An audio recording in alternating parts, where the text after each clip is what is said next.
ದ್ಯಮಣ್ಣ ಅಂತ ಹೇಳಿ ಕೊಪ್ಪಳದಿಂದ ದೂರವಾಣಿ ಸಂಪರ್ಕದಲ್ಲಿದ್ದಾರೆ. ನಮಸ್ಕಾರ. ನಮಸ್ಕಾರ ಮೇಡಮ್.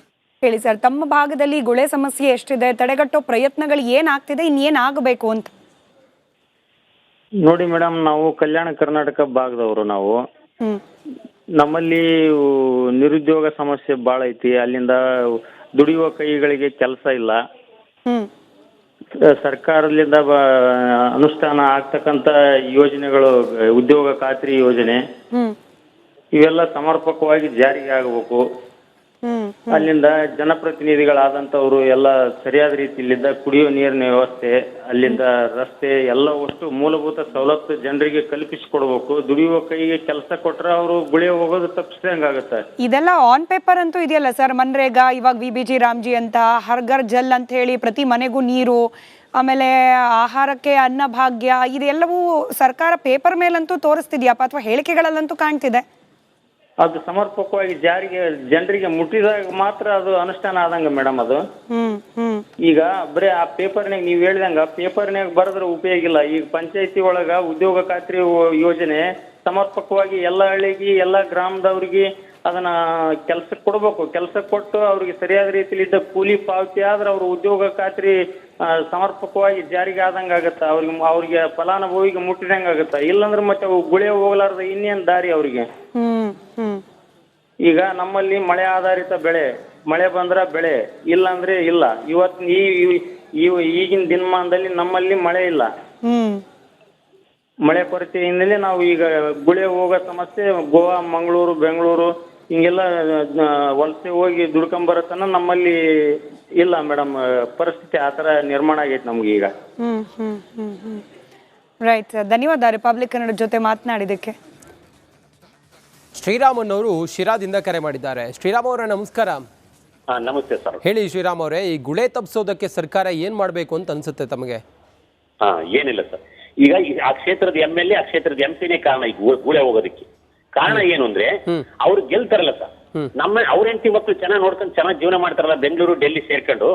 ಅದೇ ತರ ನಾವು ಕ್ಷೇತ್ರದಲ್ಲಿ ಗೆದ್ದಿದೀವಿ, ನಮ್ಗೆ ಜನ ಓಟ್ ಹಾಕಿದ್ದಾರೆ, ಅವರಿಂದ ನಾವು ಚೆನ್ನಾಗಿದ್ದೀವಿ, ಅವ್ರನ್ನ ನಾವು ಚೆನ್ನಾಗಿ ನೋಡ್ಕೋಬೇಕು ಅಂತ ಹೇಳಿ. ಎಲ್ಲಿ ಉದ್ಯೋಗ ಇಲ್ಲ, ಆ ಉದ್ಯೋಗ ಸೃಷ್ಟಿ ಮಾಡೋದಕ್ಕೆ ಏನ್ ಮಾಡ್ಬೇಕು? ಕುಡಿಯೋ ನೀರು ಎಲ್ಲಿಲ್ಲ, ಕುಡಿಯೋ ನೀರಿಗೆ ಹೆಂಗ್ ಮಾಡ್ಬೇಕು? ಸ್ಕೂಲ್ಗಳು ಮಕ್ಕಳನ್ನ ಪಾಪ ಓದೋದಕ್ಕೆ ವ್ಯವಸ್ಥೆ ಮಾಡೋದಕ್ಕೆ ಸ್ಕೂಲ್ ಕಟ್ಟಡಗಳು ಹೆಂಗಿದಾವೆ, ಆ ಸ್ಕೂಲ್ ಕಟ್ಟಡದಲ್ಲಿ ಮೇಸ್ಟ್ರುಗಳಿದಾರ, ಆ ಸ್ಕೂಲ್ಗಳು ಮಕ್ಕಳು ಬರೋದಕ್ಕೆ ಏನ್ ಮಾಡ್ಬೇಕು? ಇಂಥವೆಲ್ಲ ಯೋಚನೆ ಮಾಡ್ಬೇಕು. ನೀರಿಗೆ ಹೆಂಗ್ ಮಾಡ್ಬೇಕು? ಆ ಹುಡುಗ ವಿದ್ಯಾಭ್ಯಾಸ, ಈಗ ಕೂಲಿಗೆ ಯಾರಿಗೆ ಕೆಲಸ ಇಲ್ಲ, ಆ ಕೆಲಸ ಮಾಡ್ಸೋದಕ್ಕೆ ಏನ್ ಮಾಡ್ಬೇಕು? ಯಾವ್ದಾದ್ರು ಒಂದು ಫ್ಯಾಕ್ಟ್ರಿನೋ ಇಲ್ಲ ಪಕ್ಕ ಏನಾದ್ರು ಬೇರೆ ಬೇರೆ ಕೆಲಸಗಳನ್ನೋ ಇಂಥವ್ಕೆಲ್ಲ ಅವ್ರನ್ನ ಇದು ಮಾಡ್ಬೇಕು. ಅದು ಬಿಟ್ಬಿಟ್ಟು ಇವ್ರ ಪಾಡಿಗೆ ಇವ್ರು ಎಲ್ಲೋ ಹೋಗ್ಕೊಂಡ್ಬಿಟ್ಟು 4-3 ಸಲ ಗೆಲ್ತಾರೆ.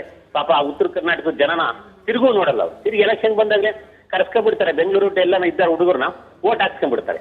ಅವ್ರಿಗೆ ಗೂಡೆ ತಪ್ಪಿಸ್ಬೇಕು ಅಂದ್ರೆ ಹೋಗ್ಬೇಕು ಇವರೇ ಸ್ಪಾಟ್ಗೆ, ನೋಡ್ಬೇಕು ನೀರಿಲ್ವಾ ನಿಮ್ಗೆ, ಉದ್ಯೋಗ ಇಲ್ವಾ, ಇದಕ್ಕೆ ಬೇರೆ ಬದಲಿ ವ್ಯವಸ್ಥೆ ನಾನೇನ್ ಮಾಡ್ಬೋದು ಅಂತ ಹೇಳಿ ತಿಳ್ಕೋಬೇಕು. ಆ ಮಿನಿಸ್ಟ್ರುಗಳಾಗಿರ್ತಾರೆ ಸರ್, ಅವ್ರ ಕ್ಷೇತ್ರದಲ್ಲೂ ಕೂಡ ಗೂಳೆ ಹೋಗ್ತಾರೆ ನೋಡಿ.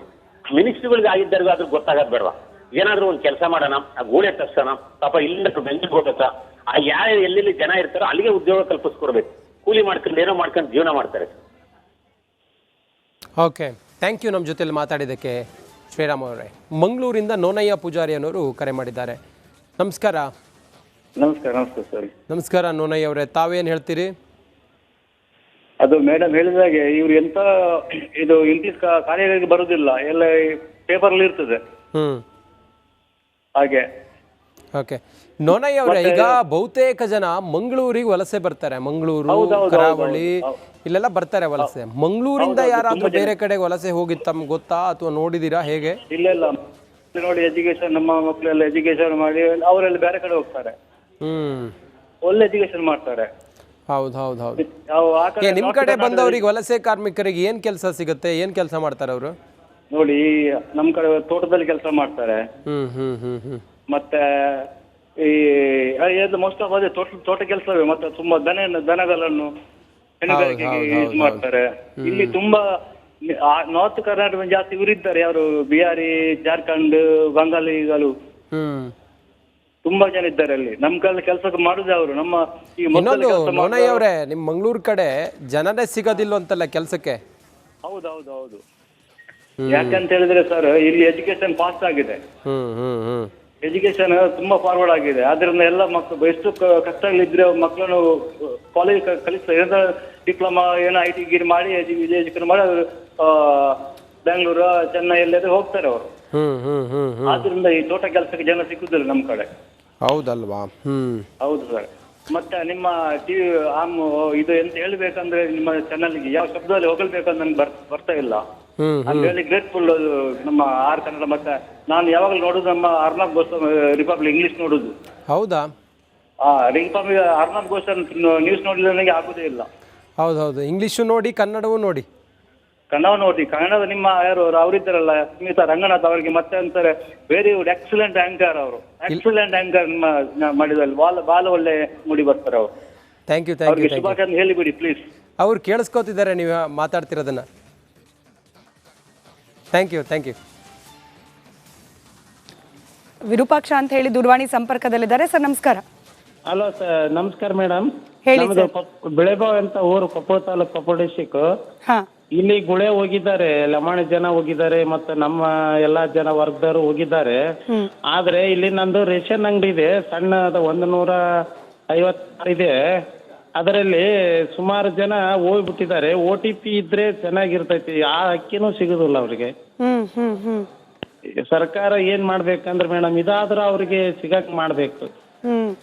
ಈ ಕೇವಲ ರೇಷನ್ ಅಕ್ಕಿ ಮಾತ್ರ ಅಲ್ಲ ಸರ್, ನಾಳೆ ದಿನ SIR ಆದ್ರೆ ಅವ್ರ ವೋಟಿಂಗ್ ರೈಟ್ಸು ಹೋಗುತ್ತೆ, ಮತದಾನದ ಹಕ್ಕು ಕೂಡ ಹೋಗುತ್ತೆ ಅಂತ ಹೇಳೇನೆ ಆತಂಕ ಇರೋದು. ಇವಾಗ ಒಂದೊಂದೇ ಸರ್ಕಾರಿ ಸೌಲಭ್ಯಗಳು ಹೊಟ್ಟೋಗುತ್ತೆ ಅಂತ. ಹೋಗುತ್ತೆ ಮೇಡಮ್. ವೋಟಿಂಗ್ ಇಂದ ಏನಾರ ಮಾಡ್ತೈತ್ರಿ ಗೌರ್ಮೆಂಟ್, ಮಾಡ್ಬೋದು. ಇದು ರೇಷನ್ ಅವ್ರಿಗೆ ತೆಪ್ಪಿದ್ರೆ ತಿನ್ನಾಕ ಇವು ಸತ್ಯನೂ ಸಿಗಂಗಿಲ್ಲ ಅವ್ರಿಗೆ. ನಾವ್ ಉಣ್ಣಾಕ್ ಬೇಕಲ್ ಮೇಡಮ್, ಹೊಲಕ್ ನೀರಿಲ್ಲ, ಬೋರ್ ಇಲ್ಲ, ಎಲ್ಲಾ ಜನ ಹೋಗಿದ್ದಾರೆ. ನಾವು ಅಲ್ಲಿಂದ ಇಲ್ಲಿಂದ ಕರ್ಸ್ಕೊಂಡ್ ಅವ್ರಿಗೆ ಎಬ್ಬಟ್ಟು ತಗೊಂಡು ರೇಷನ್ ಕೊಡಾಕತ್ತೀವಿ. ದೂರ ಎಲ್ಲ ದುಡಿಯಕ್ ಹೋಗ್ಯಾರ. ಬಳ್ಳಾರಿ ಆ ಕಡೆ ಆಂಧ್ರ, ತೋರಣಗಲ್ ಅಲ್ಲಿ ಇಲ್ಲಿ ಹೋಗಿದ್ದಾರೆ. ಮಂಗಳೂರು ಹೋಗಿದ್ದಾರೆ, ಮತ್ತೆ ಮೈಸೂರು ಹೋಗಿದ್ದಾರೆ ಕಬ್ಬು ಕಡೆಯಕ. OTP ಇದ್ರೆ ಸ್ವಲ್ಪ ಚೆನ್ನಾಗಿರ್ತಾರೆ ಮೇಡಮ್. ಹಾ ಸರ್, ಧನ್ಯವಾದ ಸರ್ ನಿಮ್ಮ ಸಲಹೆಗೆ, ಹಾಗೆ ನಮ್ಮ ಜೊತೆಯಲ್ಲಿ ಇಷ್ಟೊತ್ತು ಮಾತನಾಡಿದ್ದಕ್ಕೆ. ರಾಯಚೂರಿಂದ ದೀಪಪ್ಪ ಅಂತ ಕರೆ ಮಾಡಿದ್ದಾರೆ. ಸರ್ ನಮಸ್ಕಾರ. ಸರ್ ನಮಸ್ಕಾರ.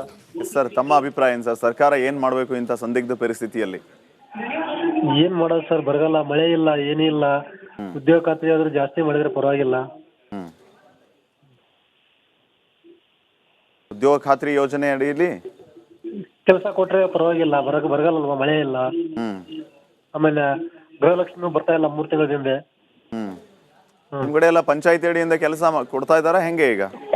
ಕೊಡ್ತಾರೆ ಸರ್, ಏನ್ ಪರವಾಗಿಲ್ಲ. 150 ದಿವಸ ಕೊಡ್ತಾರೆ.